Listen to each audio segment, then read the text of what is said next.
الذین هم فی صلاتهم خاشعون، تحقیق کہ فلاح پا گئے وہ لوگ، قد تحقیق فلاح افلح المؤمنون، فلاح افلاح بہت زیادہ کامیاب ہو گئے۔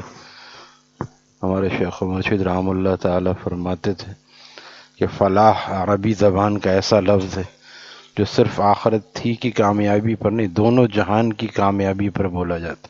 قد افلح المؤمنون، تحقیق کے کامیاب ہو گئے وہ ایمان والے، الذین هم فی صلاتهم خاشعون، جو اپنی نمازوں میں خشوع کرنے والے ہیں، جو اپنی نمازوں میں خشوع کس کو کہتے ہیں؟ خاشعون ساکنون، ساکنون ساکت جامد کھڑا رہے، بہت سے لوگ ادھر ہاتھ اٹھاتے ہیں، ادھر ایسے کر رہے ہیں ویسے، کیا طریقہ ہے؟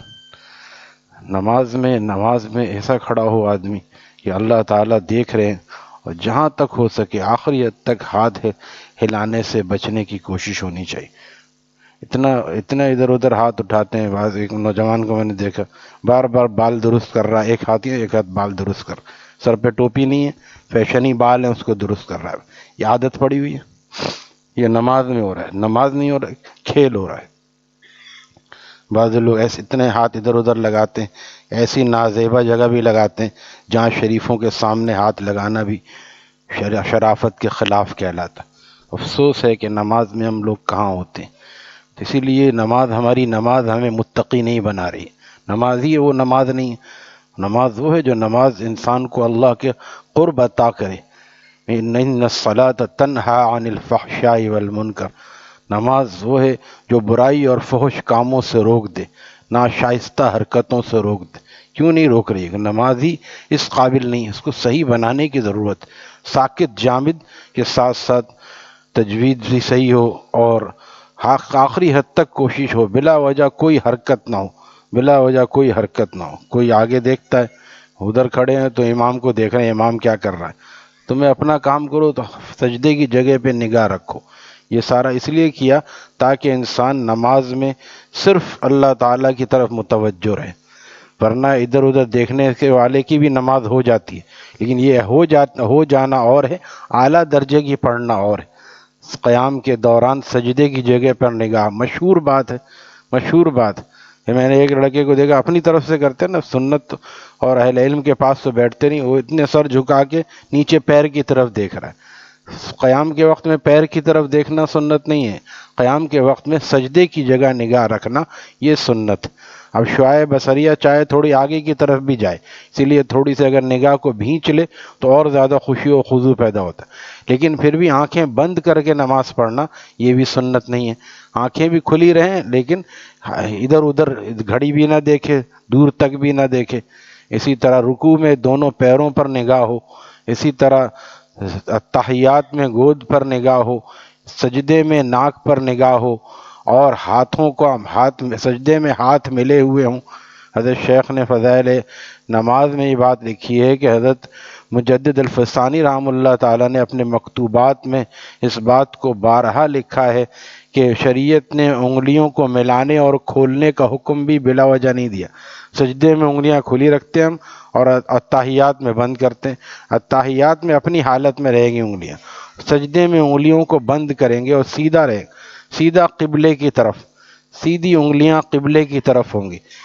اور اسی طرح تکبیر تحریمہ کے وقت بھی ہاتھ سیدھا ہوگا، کانوں کی لو کے نیچے، کانوں کی لو کو انگوٹھا لگانا یہ بھی سنت سے ثابت ہے، اور نیچے صرف ہاتھوں کا اٹھانا یہ بھی سنت سے ثابت ہے، لیکن ہاتھ سیدھے ہوں گے، ہاتھ سیدھے ہوں گے۔ بہت سے لوگ یوں کر کے ایسے کرتے ہیں، جو اصل چیز ہے وہ دیکھنا چاہیے۔ پیارے نبی صلی اللہ علیہ وسلم کی پیاری سنتوں میں حضرت والا نے اتنی چھوٹی سی کتاب ہے، اس میں نماز کی 51 سنتیں حضرت نے اس میں ذکر کر دیں۔ اس میں قیام سے لے کر قاد آخرہ تک کی ساری سنتیں موجود ہیں، اس کو پڑھ لینا چاہیے۔ آسان نماز کتاب ہے، اس کو بار بار پڑھنا چاہیے، کہ بہت سی چیزیں آدمی بھول جاتا ہے۔ جنازے کی دعا اکثروں کو یاد نہیں ہوتی، یہ تو امام بیچارہ جو پڑھ رہا ہوتا ہے اس کے پیچھے گاڑی چل رہی ہے، سب چل رہے ہیں۔ جنازے کی دعا تو یاد ہونی چاہیے، بچے کی دعا الگ ہے، بچی کی الگ ہے، یہ بھی آسان ہے، تھوڑا سا اگر علم سے مس ہو۔ جعلنا اور جعلنا لہا اور جعلنا ہو اور ہا میں فرق ہے، جو مذکر اور مؤنث کا فرق ہے، باقی اور کوئی فرق نہیں۔ تو یہ سب چیزیں آسان ہیں اگر آدمی کرنا چاہے، اور نہ کرنا چاہے تو بہت مشکل ہے، کیونکہ ہم نے جو ہے اس کو اچھوت بنا لیا عربی کے قریب جاتے ہوئے بھی۔ جو بھی کچھ کرنا ہے اردو میں کرنا ہے، بس جو ضروری نماز ہے وہ ہے، اور اس کا بھی حال کیا ہے۔ آگے جائیں گے تو یہ چیزیں بھی صحیح ہوں گی، اور آگے دعائیں بھی یاد ہوں گی انشاءاللہ۔ اور جیسا میں اکثر عرض کرتا رہتا ہوں کہ جو دعا کی مقبولیت قرآن و حدیث کے الفاظ میں ہے وہ عام زبانوں میں کبھی بھی نہیں ہو سکتی۔ زمین آسمان کا فرق ہے، ایک اللہ نے بنا کے دیا قرآن کریم میں، ایک اللہ کے محبوب نے بنا کے دیا، یہ ان کی مقبولیت کو ایک عام زبان کہاں سے پا سکتی؟ اس لیے جو قرآن و حدیث کی دعائیں ان کو یاد کرنے کا اہتمام کرنا چاہیے۔ اکثر جگہوں پہ لکھی ہوئی ہیں کتابوں میں، نہیں تو مناجات مقبول پڑھنا شروع کر دیں۔ مناجات مقبول ایک چھوٹا سا دعاؤں کا مجموعہ ہے، فی زمانہ بھی اس کے کئی ایڈیشن شائع ہو چکے ہیں، کوئی ترجمے کے ساتھ ہوتا ہے، تھوڑا بڑا ہوتا ہے، اس میں ترجمہ بھی ہوتا ہے، وہ تھوڑا سا مہنگا ہوتا ہے، بغیر ترجمے کے چھوٹا ہوتا ہے، وہ سستا ہوتا ہے۔ ابھی بھی 100 200 250 300 روپے کے اچھے مجموعے اس کے مل جائیں گے، اور وہ اس کو آدمی روزانہ اگر پڑھے تو قرآن و حدیث کی تمام دعائیں اس کے دور سے گزر جائیں گی اس کے سامنے سے، اور اس میں سے جو آسان ہے اس کو یاد کر لے، جو آسان نہیں اس کو دیکھ کے پڑھ لے، روزانہ تھوڑا تھوڑا اس کو۔ تیری حکیم الامت نے اس کو 7 منزلوں پر منقسم فرما دیا ہے۔ ایک ہفتے میں یا ایک آدمی قرآن و حدیث کی تقریباً تمام دعائیں پڑھ سکتا ہے، لیکن وہ جو پڑھے، ہمیں تو نفل اور تلاوت اور ذکر کا وقت نہیں ہے، سارا وقت صبح سے رات تک صرف دنیا کمانے کی محنت اور اسی کی فکر ہے، اسی کی محنت بھی ہے اور اسی کی فکر بھی ہے کہ کس طرح اور بڑھ جائے۔ یہ فکر نہیں ہے کس طرح میرا اللہ تعلق مع اللہ بڑھ جائے، میرا اللہ مجھ سے خوب راضی ہو جائے، میری نمازیں سنت کے مطابق ہو جائیں، میرا ذکر و تلاوت کامل ہو جائے، اور میرا تعلق مع اللہ بڑھ جائے۔ یہ اگر فکر ہو تو اللہ تعالیٰ ضرور مدد فرماتے ہیں۔ جس کو فکر ہوتی ہے پڑھنے کی وہ تعلیم حاصل کرتا ہے، جس کو ڈاکٹر انجینئر بننا ہے وہ پڑھائی میں ساری توجہ رکھتا ہے، اور جس کو اللہ والا کامل بننا ہے پھر وہ دین اور شریعت پر کامل توجہ رکھتا ہے، اور پھر نہ چاہتے بہت سے کام کرتا ہے، اور بظاہر وہ منزل جو ابھی نظر نہیں آ رہی ہے اللہ تعالیٰ وہاں تک بھی پہنچا دیتے ہیں۔ مشقت ضرور ہوتی ہے، شاعر کہتا ہے پہنچنے میں ہوگی مشقت جو بے حد، تو راحت بھی کیا انتہائی نہ ہوگی، تو راحت بھی کیا، پھر اس کے بعد مزے کرے گا۔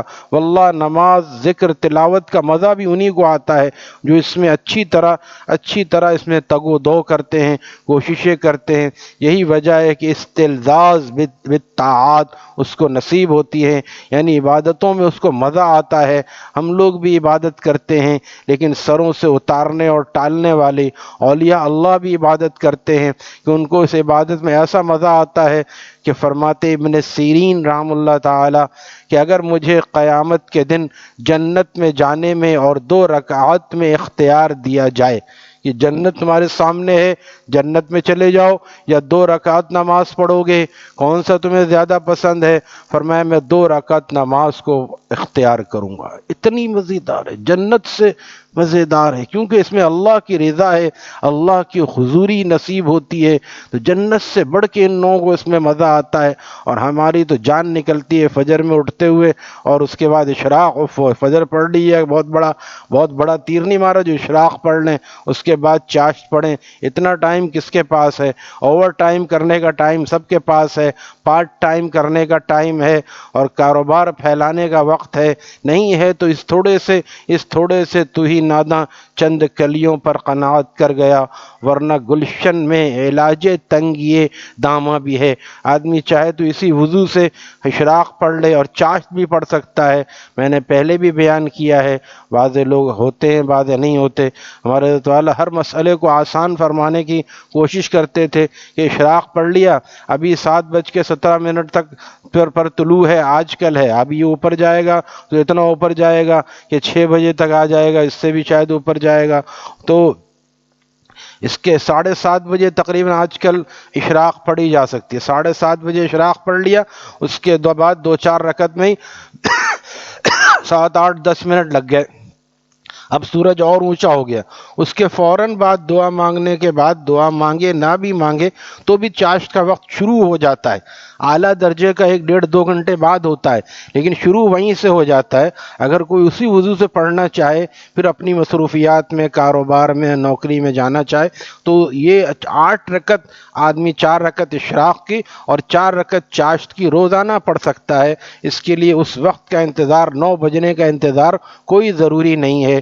اسی طرح حضرت نے مغرب کے بعد اوابین کو آسان کر کے بیان کیا، اور علامہ شامی کے حوالے سے اور اس حدیث شریف کے حوالے سے کہ من صلی بعد المغربی 6 رکعات، جو مغرب کے بعد 6 رکعت پڑھے، اس میں 2 سنت کو بھی شامل کر لیا اہل علم نے، اور اس کے بعد 2 نفل اور 2 نفل جو پڑھ لے، 2 سنت 2 نفل اکثر لوگ پڑھتے ہیں، 2 نفل اور نہیں پڑھتے، اس میں نانی مرتی ہے، نفس کو پابند کرنا پڑے گا، نفس کو 2 نفل اور پڑھ لیں، اوابین میں شامل ہو جائیں گے، 12 سال کی عبادت کا ثواب اللہ تعالی عطا فرمائیں گے، اور گناہ صغیرہ، صغائر اگر سمندر کے جھاگ کے برابر بھی ہوں تو اس نماز سے اللہ تعالیٰ معاف فرما دیتے ہیں۔